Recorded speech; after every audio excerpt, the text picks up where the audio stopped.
ವೀಕ್ಷಕರೇ ನಮಸ್ಕಾರ, ನಾನು ಮಧುರಾ. ಉತ್ತರ ಕನ್ನಡ ಜಿಲ್ಲೆ ಹಳೆಯಾಳದಲ್ಲಿ ರಾಷ್ಟ್ರೀಯ ಅಪರಾಧ ತಡೆ ಮತ್ತು ಮಾನವ ಹಕ್ಕುಗಳ ಭಾರತ್ ಪರಿಷತ್ ಸಂಸ್ಥೆ ವತಿಯಿಂದ ಫೆಬ್ರವರಿ 23, 2026 ಬೆಳಗ್ಗೆ 11 ಗಂಟೆಗೆ ಹಳೆಯಾಳ ಪಟ್ಟಣದ ಪುರಭವನದಲ್ಲಿ ಮಾನವ ಹಕ್ಕುಗಳ ಸಂಸ್ಥೆ ಉದ್ಘಾಟನೆ ಹಾಗೂ ಪದಗ್ರಹಣ ಸಮಾರಂಭವನ್ನು ಯಶಸ್ವಿಯಾಗಿ ನಡೆಸಲಾಯಿತು. ಸಂಸ್ಥೆಯ ರಾಷ್ಟ್ರೀಯ ಉಪಾಧ್ಯಕ್ಷ ಹಾಗೂ ರಾಜ್ಯಸಭಾಧ್ಯಕ್ಷ ಮಣಿಕಂದನ್ ಅವರ ಅಧ್ಯಕ್ಷತೆಯಲ್ಲಿ ಬೆಳಗಾವಿ ವಿಭಾಗದ ಮಹಿಳಾ ಅಧ್ಯಕ್ಷೆ ರೇಣುಕಾ ಬಂದಮ್ ಅವರ ನೇತೃತ್ವದಲ್ಲಿ ಕಾರ್ಯಕ್ರಮ ಜರುಗಿತು. ಈ ಸಂದರ್ಭದಲ್ಲಿ ಸಂಸ್ಥೆಯ ಪದಾಧಿಕಾರಿಗಳು, ಸದಸ್ಯರು, ಗಣ್ಯರು ಹಾಗೂ ಸಾರ್ವಜನಿಕರು ಹೆಚ್ಚಿನ ಸಂಖ್ಯೆಯಲ್ಲಿ ಭಾಗವಹಿಸಿ ಕಾರ್ಯಕ್ರಮದ ಯಶಸ್ವಿಗೆ ಸಾಕ್ಷಿಯಾದರು.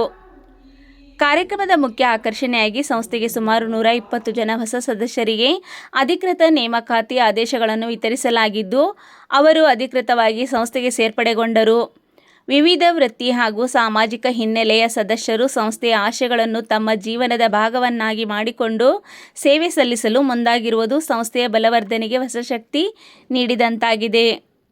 ಹೊಸ ಸದಸ್ಯರು ಸಂಸ್ಥೆಯ ನಿಯಮಾವಳಿ, ಮೌಲ್ಯಗಳು ಹಾಗೂ ಗುರಿಗಳಿಗೆ ಬದ್ಧರಾಗಿ ಮಾನವ ಹಕ್ಕುಗಳ ಸಂರಕ್ಷಣೆ, ಸಾಮಾಜಿಕ ನ್ಯಾಯ ಸ್ಥಾಪನೆ, ಅಪರಾಧ ತಡೆ ಹಾಗೂ ಸಾರ್ವಜನಿಕರಲ್ಲಿ ಕಾನೂನು ಅರಿವು ಮೂಡಿಸುವ ಕಾರ್ಯಗಳಲ್ಲಿ ಸಕ್ರಿಯವಾಗಿ ತೊಡಗಿಸಿಕೊಳ್ಳುವ ಜವಾಬ್ದಾರಿಯನ್ನು ಸ್ವೀಕರಿಸಿದರು. ಈ ಸಂದರ್ಭದಲ್ಲಿ ಸಂಸ್ಥಾಪಕ ರಾಷ್ಟ್ರೀಯ ಸಭಾಧ್ಯಕ್ಷ ಹಾಗೂ ರಾಜ್ಯಾಧ್ಯಕ್ಷ ಡಾಕ್ಟರ್ ಜಾನ್ ಜೆ. ಸಮುವೆಲ್ ಕಿಮ್, ರಾಷ್ಟ್ರೀಯ ಉಪಸಭಾಧ್ಯಕ್ಷ ವೇಲು, ರಾಷ್ಟ್ರೀಯ ಅಧ್ಯಕ್ಷ ಆರ್. ವೇಣು ಮೈಲಾರಿ, ರಾಷ್ಟ್ರೀಯ ಗೌರವಾಧ್ಯಕ್ಷ ಗೋಪಾಲ್ ರೆಡ್ಡಿ, ರಾಷ್ಟ್ರೀಯ ಖಜಾಂಚಿ ಹಾಗೂ ಕರ್ನಾಟಕ ರಾಜ್ಯ ಮಹಿಳಾ ಉಸ್ತುವಾರಿ ಅನುಷಾ ಎಂಜಲ್, ಕರ್ನಾಟಕ ರಾಜ್ಯ ಗೌರವಾಧ್ಯಕ್ಷ ಪೂಜಪ್ಪ, ರಾಜ್ಯ ಪ್ರಧಾನ ಕಾರ್ಯದರ್ಶಿ ಎಸ್. ಬಿ. ಬಾಲಚಂದ್ರಶೇಖರಾಚಾರಿ ಹಾಗೂ ಉತ್ತರ ಕನ್ನಡ ಜಿಲ್ಲೆಯ ನೂತನ ಅಧ್ಯಕ್ಷ ಸುಧಾಕರ್ ನಾಯಕ್ ಸೇರಿದಂತೆ ಹಲವರು ಉಪಸ್ಥಿತರಿದ್ದರು.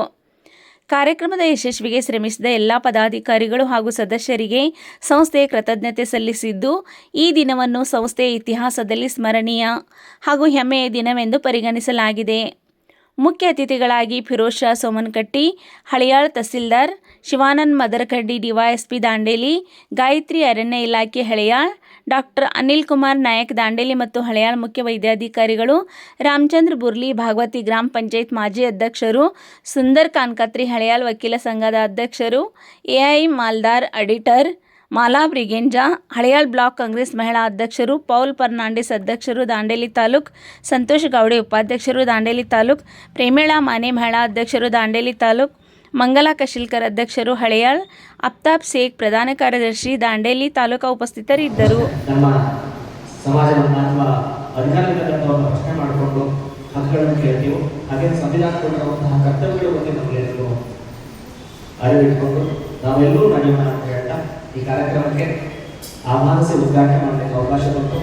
ಮಾನವ ಹಕ್ಕುಗಳ ಭಾರತ ಪರಿಷತ್ತು ಸಂಸ್ಥೆ 2012ರಲ್ಲಿ ಸ್ಥಾಪನೆಯಾಗಿದ್ದು, ತಡೆ ಮತ್ತು ಮಾನವ ಹಕ್ಕುಗಳ ಭಾರತ ಪರಿಷತ್ತು ಈ ಒಂದು ಸಂಸ್ಥೆ ಸುಮಾರು 14 ರಾಜ್ಯಗಳು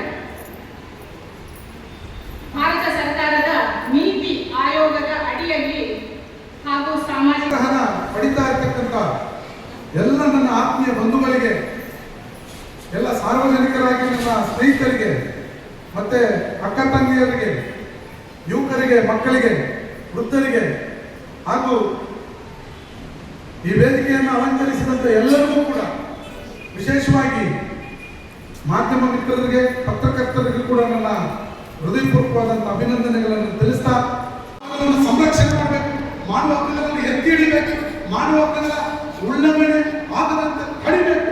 ಅದಕ್ಕೋಸ್ಕರನೇ ನಿಮ್ಮನ್ನೆಲ್ಲರೂ ಕೂಡ ಪದಗ್ರಹಣ ಮಾಡಿ ನಿಮ್ಮ ಸಂಸ್ಥೆಯಲ್ಲಿ ಸೇರ್ಪಡೆ ಮಾಡ್ತಾರೆ. ನಾವೇ ತಪ್ಪು ಮಾಡಿಬಿಟ್ರೆ ಮತ್ತೊಬ್ಬರಿಗೆ ನಾವು ನ್ಯಾಯ ಕೊಡಿಸೋದು. ಆದ್ರಿಂದ ನೀವೆಲ್ಲರೂ ಕೂಡ ಇಷ್ಟೊತ್ತು ಬಹಳ ಸಾಮ್ಯದಿಂದ ಇದು ಎರಡು ವಿಚಾರಗಳು, ಮಾನವ ಹಕ್ಕು ಮತ್ತು ಏನು ಅಪರಾಧ ತಡೆ ಅಂತಕ್ಕಂಥದ್ದು ನಮ್ಮ ಪೊಲೀಸ್ ಇಲಾಖೆ ಜೊತೆ ಸಾಕಷ್ಟು ಇಂಟರ್ಲಿಂಕ್ ಆಗುತ್ತೆ ಅಂತ, ಸಾಕಷ್ಟು ಸಂಬಂಧ ಇದೆ. ನಾವೆಲ್ಲ ಪ್ರತಿ ದಿವಸ ಕೆಲಸ ಮಾಡ್ತಕ್ಕಂಥದ್ದು ಅಪರಾಧ ತಡೆಯಲಿಕ್ಕೆ, ಮಾನವ ಹಕ್ಕುಗಳನ್ನು ರಕ್ಷಣೆ ಮಾಡಿ, ಇದೆರಡೂ ನಮ್ಮ ಇಲಾಖೆಯ ಜೊತೆ ಅವಿನಾಭಾವ ಸಂಬಂಧವನ್ನು ಹೊಂದಿರತಕ್ಕಂತಹ ವಿಚಾರ. ಈ ಸಂಸ್ಥೆ ಇವತ್ತು ದಿವಸ ಇಲ್ಲಿ ಉದ್ಘಾಟನೆ ಆಗ್ತಾ ಇದೆ. ಈ ಪರಿಷತ್ತು ಏನು ಭಾರತ ಸರ್ಕಾರದ ನೀತಿ ಆಯೋಗ ಮತ್ತು ಸಾಮಾಜಿಕ ನ್ಯಾಯ ಸಬಲೀಕರಣ ಸಚಿವಾಲಯ, ಭಾರತ ಸರ್ಕಾರ ಇವರಿಂದ ಮಾನ್ಯತೆಗೆ ಒಳಪಟ್ಟಿರ್ತಕ್ಕಂತಹ ಈ ಒಂದು ಪರಿಷತ್ತು ವಿಭಾಗ ಮಟ್ಟದಲ್ಲಿ ಜಿಲ್ಲಾ ಮಟ್ಟದಲ್ಲಿ ಉದ್ಘಾಟನೆ ಆಗ್ತಾ ಇದೆ. ಹಳಿಯಾಳದ ಉದ್ಘಾಟನಾ ಕಾರ್ಯಕ್ರಮ ನೀವು ನಡೆಸ್ತಾ ಇದ್ದೀವಿ. ತುಂಬಾ ಪ್ರಶಂಸನಾರ್ಹ ಸಂಗತಿ. ಈ ಪರಿಷತ್ ಏನು ಸಂಘಟನೆ ಏನು ಇವತ್ತಿನಿಂದ ಏನು ಉದ್ಘಾಟನೆ ಆಗ್ತಾ ಇದೆ, ಇದು ತುಂಬಾ ಪ್ರೊಆಕ್ಟಿವ್ ಆಗಿ ಕೆಲಸ ಮಾಡಿ ಸಂಬಂಧಪಟ್ಟಂತ ವಿಚಾರಗಳಲ್ಲಿ ಮಾನವ ಹಕ್ಕುಗಳ ಉಲ್ಲಂಘನೆ, ಅಪರಾಧ ತಡೆಯುವಲ್ಲಿ ಅತ್ಯಂತ ಪ್ರಮುಖ ಪಾತ್ರ ವಹಿಸಲಿ. ಮತ್ತೆ ತಮ್ಮ ಜೊತೆ ಪೊಲೀಸ್ ಇಲಾಖೆ ಯಾವಾಗಲೂ ಇರುತ್ತೆ. 24/7 ಅಂತ ಏನು ಹೇಳಿದ್ರು, 24/7 ಅಂತ ಹೇಳಿದ್ರು ನಾವು. ಈ ಸದರಿ ವಿಚಾರಗಳ ಬಗ್ಗೆ ನಮ್ಮ ಗಮನ ಬೇಕಾಗಿತ್ತು ಅಂದ್ರೆ, ನಮ್ಮ ಇಂಟರ್ಫಿಯರೆನ್ಸ್, ನಮ್ಮ ಭಾಗವಹಿಸುವಿಕೆ ಬೇಕಾಗಿತ್ತು ಅಂದ್ರೆ, ನಾವು ಪೊಲೀಸ್ ಇಲಾಖೆಯವರು 24/7 ಏನು ಪ್ರತಿದಿನದ 24 ಗಂಟೆ ನಾವು ಅವೈಲೇಬಲ್ ಇರ್ತೀವಿ. ನಮ್ಮ ವಿಚಾರ ನಮ್ಮ ಗಮನಕ್ಕೆ ತಗೊಂಡ್ಬನ್ನಿ, ನಾವು ಕಾನೂನು ಪ್ರಕಾರ ಏನಿದೆ ಕ್ರಮ ಕೈಗೊಳ್ಳಿಕ್ಕೆ ಆಗುತ್ತೆ ಅಂತ ಹೇಳ್ತಾ, ಈ ಸದರಿ ಪರಿಷತ್ತಿನ ಈ ವಿಭಾಗ ಇವತ್ತು ಉದ್ಘಾಟನೆ ಆಗ್ತಾ ಇದೆ. I wish all the best. ತಮಗೆಲ್ಲ ಒಳ್ಳೆಯದಾಗಲಿ, ತಮ್ಮ ಪರಿಷತ್ತು ಅತ್ಯುತ್ತಮವಾಗಿ ಕಾರ್ಯನಿರ್ವಹಿಸಲಿ ಅಂತ ಶುಭಾಶಯಗಳನ್ನು ವ್ಯಕ್ತಪಡಿಸಿ ನನ್ನ ಎರಡು ಮಾತನ್ನು ಮುಗಿಸ್ತೀನಿ. ಅಪರಾಧ ತಡೆ ಮತ್ತು ಮಾನವ ಹಕ್ಕು. ಅಪರಾಧ ತಡೆಯುವುದು ಹೇಗೆ? ಹೆಚ್ಚಾಗಿ ಅಪರಾಧವನ್ನು ತಡೆಯುವುದು, ಅಪರಾಧ ಆಗುವುದನ್ನು ತಡೆಯುವುದು ನಮ್ಮ ನಿಮ್ಮೆಲ್ಲರ ಕೈಯಲ್ಲಿದೆ. ಹೇಗೆಂದರೆ ಪೊಲೀಸ್ ಇಲಾಖೆಯವರು ಸಾಕಷ್ಟು ಸಲ ತಮಗೂ ತಿಳಿಸ್ತಾರೆ, ನಮಗೂ ತಿಳಿಸ್ತಾರೆ, ಎಲ್ಲರಿಗೂ ತಿಳಿಸ್ತಾರೆ. ಯಾವ್ದಾದ್ರು ಊರಿಗೆ ಹೋಗೋದಿದ್ದಲ್ಲಿ ಮನೆ ಬಿಟ್ಟು ಪೊಲೀಸ್ ಇಲಾಖೆಯವರಿಗಾದ್ರೂ ತಿಳಿಸಿ, ಇಲ್ಲ ತಮ್ಮ ಆಜುಬಾಜು ಇದ್ದವರಿಗಾದ್ರೂ ತಿಳಿಸಿ, ಸಂಬಂಧಿಕರಾದ್ರೂ ತಿಳಿಸಿ ಹೋಗಿ ಅಂತ ಹೇಳ್ತಾರೆ. ಆದ್ರೆ ಕೆಲವೊಂದು ಸಲ ಮನೆ ಬಿಟ್ಟು ಹೋಗಬೇಕಾದ್ರೆ ನಾವು